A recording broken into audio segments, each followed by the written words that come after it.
We are now going to talk about how to add your reflection and your practice to your portfolio, sketchbook, or notebook.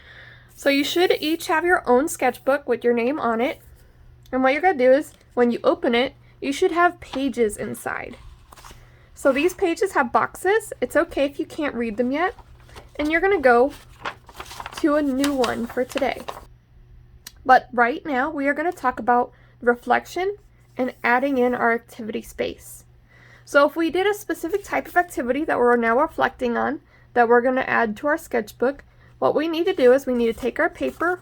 So for mine, I'm going to go ahead and glue half my paper down. So I'm going to draw a little stripe on one edge. Not going to go too much. And I'm going to put it in my activity box as nice as I can. I'm going to squish it down and rub it so it stays. It's okay if it's folded. That's fine, because you can always open it and see what it is. All right? And now my activity is inside the thing. All right? Your last step for each of your activities is to write out what you did for the extension if you did an extension, and to write a reflection. If you are not able to write yet, what you can do is you're going to tell me how you felt about our activity. So like here I did a little emoji, and you can do that too. So if you liked your activity, you could pick a color that you like and draw a circle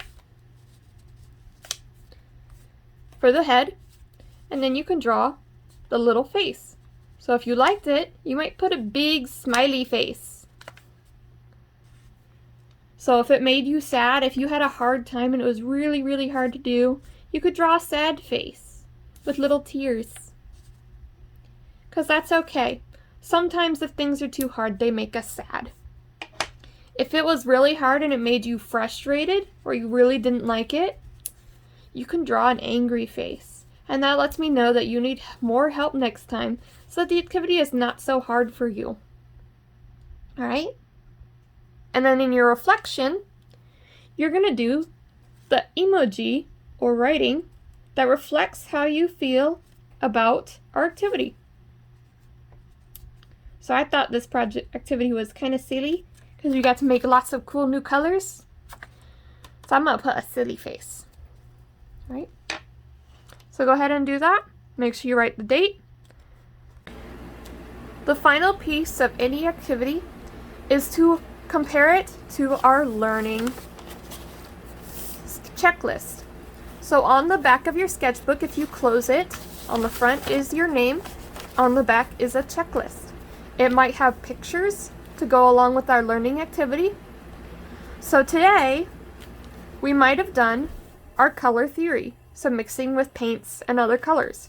So if you followed along for our practice activity, that's the first row of boxes.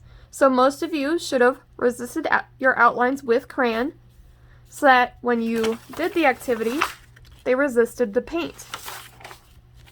So you can check mark, star, or draw an emoji in that box to show, yes, I can do that. Your next box is, can you use it by yourself? So if we do an activity where you're creating your own project and you do some resist in that, you can check that box too. Your third box is, can you reflect? Can you explain or demonstrate how this works and what it does? All right. The last box is, can you show your teacher? So can you add to your portfolio evidence that you can do this, and have you shown that you can explain and demonstrate? So, all right. So we want to try and check mark each of these boxes, show that we can do all of our stuff.